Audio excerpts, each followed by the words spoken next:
սկզբում ներկայացնեմ մեր հյուրերին, Թիվ 6 երաժշտական դպրոցի տնօրենն է Հարություն Ասատրյանը, ուսմասվարը դպրոցի Սիրանուշ Մելիքյանը եւ դպրոցի ուսուցչուհիներից Արմինե Թումանյանը։ Բարի երեկո հարգելի հյուրեր, շնորհակալ եմ հրավերը ընդունելու համար։ Ձեզ համար եւս պարզ է, թե մենք ինչից ավելի շատ խոսենք, բայց քանի որ դուք այն բացառիկ մարդկանցից եք, ովքեր հնարավորություն են ունեցել երեկվա համերգին ներկա գտնվելու, ես չգիտեմ ինչքանով Յան Գիլանի կամ ռոքի սիրահար եք, ամենայն դեպս իրադարձությունը ինքնին նշանակալից էր շատ։ Յան Գիլանի ընդհանրապես ներկայությունը Հայաստանում, համերգները Հայաստանում եւ առավելապես կոնկրետ մեր Շանթ հեռուստաընկերությունում։ Ես կուզենայի սկզբում, քանի որ եղել եք համերգին, ձեր տպավորություններով կիսվեիք իմ հետ, համեցեք։ Հարց չկա, նախ շնորհակալություն հրավերի համար։ Դե գիտեք ինչ, ես ամսի 26-ին եմ մասնակցել Յան Գիլանի համերգը Արամ Խաչատրյան քարեջում եւ կարևորը որն է, որ նրանք ասեցին, որ արդեն 20-րդ տարից իրենք հիմք են դրել ռոք երաժշտությունը համատեղ ներդաշնակություն ստեղծեն դասական արվեստի հետ։ Եվ տեսած դրա մեջ այլ գեղեցկություն։ Ռոքը թե գիտենք մեր երիտասարդ տարիներից լսել ենք, թե մենք ճիշտ է կրթված ենք դասական արվեստի մեջ, բայց ամեն դեպքում ռոքը երիտասարդական է, ավելի ռուսերեն ասած տեմպերամենտն է։ Ստեղծագործություններ են, որը մարդուն տալիս է տոնուս, էներգիա։ Իսկ դասականը իր ասինքն կիրթ կարգավիճակը ունի, ավելի համեստ, ավելի խորը, որից է միշտ էլ գիտեցեք արդյոք դասականից են ծնվում բոլոր տեսակի կարգ ու կանոնը, գեղեցկությունը, երանգները, միակ մնայուն կրթությունը դա դասական է։ Եվ ռոքը, երբ որ մենք լսեցինք ամսի 26-ին Արամ Խաչատրյան տալիջում, ես ուղղակի հիացած եմ։ Հիացած եմ, շատ գեղեցիկ է, որտեղ սիմֆոնիկ օրկեստրի մեջ պատկերացրել եք փող, տրուբա, այդպես ասեմ, տրամբոն, հարվածային գործիքները եւ լիտավրաները, հարվածային էստրադնի հարվածային գործիքների տեմբրը ուրիշ է, լիտավրաները ուրիշ է, մալի պարավանը, այդ փոքր պարավանը, նա ուրիշ է։ Եվ կան տարբեր տեսակելի հարվածային տամտամներ կան այդ փոքր ինչ-որ աֆրիկական հնչյուններ, վալտորնա, ջուտակ, թավ ջուտակ, կոնտրաբաս, սրանք ամբողջ գույներ են, սա մի փունջ է, մի հոդավետ փունջ է, որն որ հաճելի է մարդուն եւ հաճելի է մարդկային հոգուն, ընդունվում է։ Իսկ պատկերացրեք ռոքը, ասենք այդ էլեկտրո գործիքներով։ Էլեկտրոն ուրիշ հնչողականություն է, ուրիշ է, ճիշտ է, տրամադրող է, բայց ձայնը շատ է։ Այսինքն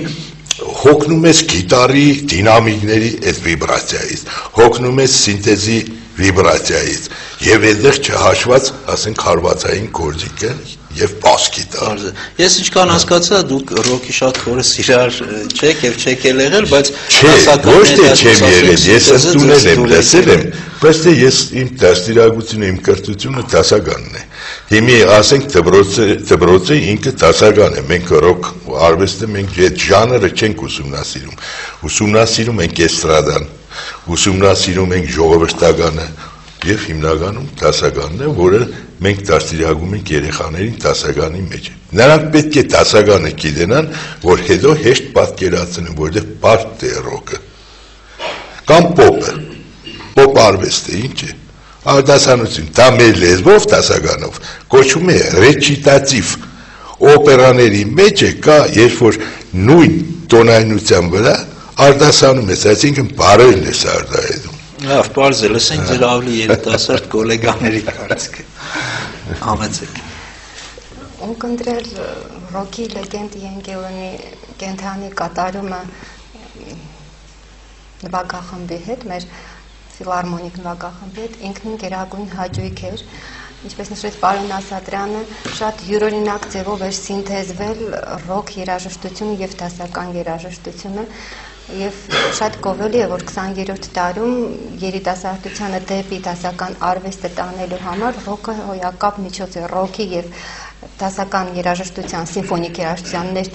ներդրումման միջոցով շատ բավականին տպավորիչ էր եղա նաև Superstar համերգին, էլի կատարյալ կատարումներ էին, տպավորված եմ և շատ ոգևորված։ Շնորհակալություն։ Հայ Superstar-ի մասին էլ մենք իհարկե խոսենք, բայց ավելի մոտենանք այն թեմային, որի առիթով էլ դուք այսօր մեր հյուրն եք։ Ես ուզում եմ երաժշտական դպրոցի կոնկրետ խնդրից մի քիչ ամենայն դեպս ես կարծում եմ շատերի համար նախապատմությունը հետաքրքիր կլինի, որտեղից ստեղծվեց այդ կապը, գուցե համագործակցություն, ես ասեմ մեկ այլ բառով Յան Գիլանի հետ, եւ առհասարակ մի քիչ տարակուսելի է Յան Գիլանի հետ կապված ծրագիր, որը Գյումրի տնական դպրոցներից մեկում է իրականացում։ Փաստերից մեկն է, ինչ կան հիշում եմ նախորդ տարի դեռ անձամբ Յան Գիլանը այցելեց, տեսավ պայմանները, ծանոթացավ, գուցե տպավորվեց, իհարկե ոչ դրական առումով պայմանները էսի նկատի ունեմ, ոչ թե արդյունքը կամ երեխաների կատարողականը կամ առհասարակ երաժշտության իմացություն, այլ հիմքերը որտեղից եկան, որտեղից ծնվեց այդ ծրագիրը, գաղափարը, հետո որ արդեն ռեալ ինչ-որ սերմ էր։ Հիմքերը ծնվել է Հոֆից, Հայ օգնության ֆոնդից։ Այո։ Որպես միջնորդ։ Եվ այդ շատ վաղուց, ասենք, երկրաշարժից հետո այդ տնագային պայմաններում էինք, տնագային պայմանները երկրաշարժից հետո շատ լավն էր, մարդիկ Երևանից որ գալուս էին, հրաբուրվում էին, ասում էին, էս ինչ լավն է։ Բայց արդեն որ եկավ դպրոցաշինություն եւ այլն, արդեն դարձավ դա արդեն անհրաբուրիչ է։ Քանի դեռ տնակները իրենց գործակցության ժամկետի մեջ են։ Հա, այո, մենք ունեինք հետո ջերուցում դպրոցը։ Ունեինք կացայատում, որտեղից ջերուցում էր այդ դպրոցի շենքը։ Հետո այդ գազի պայմանները բոլորս գիտենք, այդ չեմ ուզում ավելի մանրամասն խոսել։ Այդ ամեն ինչը վերանալուց հետո անցել ենք վարարանների, որտեղ ջերուցումը դիզ վարել են նյութով։ Եվ դառնում է աստիճանաբար հոգնում ես, անհրաբուրիչ է դառնում։ Եվ գիտեք ինչ կա, ես ընդհանրապես ուզում եմ բոլորին խորհուրդ տալ եւ իհարկե մեր ժողովրդին, մեր ունկնդրողին, ովքեր այսօր լսում են մեզ, մարդիկ որ բարի են լինում եւ իրենց բարիությունը հաղորդում են ուրիշներին, նրանք հետ վերադարձ ստանում են, որ ասում է Աստված դեմդ կբերի։ Դա ինչ է նշանակում։ Այսպիսի կապ կա։ Մեր դպրոցի աշխատողները, ուսուցիչները, ուսուցչական կազմը շատ բարեխիղճ ճանասիրական կերպով աշխատում են։ Իհարկե ես չեմ կարող ասել, որ ոչ պրոֆեսիոնալներ են, այնտեղ բոլորն պրոֆեսիոնալներ են եւ պահանջը եւ մեր համեշտները մենք միայն չենք բավարարվել մեր դալիճով, մենք եղել ենք եւ Կիրովագանում եւ Դիլիջանում, ելի միտք ունենք գնալու համեշտներով հանդես են գալիս, երեխաներին հանում ենք, այսինքն կամերային վիճակից դուրս ենք բերում դեպի բեմահարտակ, որ մարդիկ տեսնեն էս։ Հետո ժողովուրդը կամաց ընդունել է, օրինակ այսօրվա այդ տնագային պայմաններում ես ունեմ 213 աշակերտ մեր դպրոցում, այդքան հաճախող երեխաներ ունենք, շատ բաժիններ ունեմ, շատ գործիքներ ունեմ, իհարկե այդ բոլորը ցանկությունից է գալիս, ես որ մարդը գալիս է, ստիպված մենք ստեղծում ենք։ Եվ դրա համար էլ այդ բարիության համար, լավ աշխատանքի համար շատերը Ամերիկա հայերը եկել են մեր դալիճում, նստել են, համերգներ լսել են, երեխաներին լսել են, հրաբուրվել են, շատ լավ են ընդունել։ Եվ այդպես աստիճանաբար եկավ օրը հասավ, որ Յան Գիլանի մուտքը կատարվեց մեր դպրոց, ինքը եկավ, նստավ, լսեց համերգը, հենց առաջի համարը իր մուտքը եւ իր ստեղծագործությունից, որը ինքը կատարում էր, մեր աշակերտների կատարմամբ ինքը լսեց եւ խորամանքալ եք դիմել մի։ Չէ, այդ խորամանքությունը դա մաքրություն է, դա ազնվություն է։ Դա դիմացինին հաջուրք պատճառել է կոչվում։ Այո, կա, բայց դա կոչվում է դիվանագիտություն։ Հաճում եմ։ Ցանկացած դիվանագիտություն լավն է, արդյունավետ է, թե խորամանքության տարրն է։ Այո։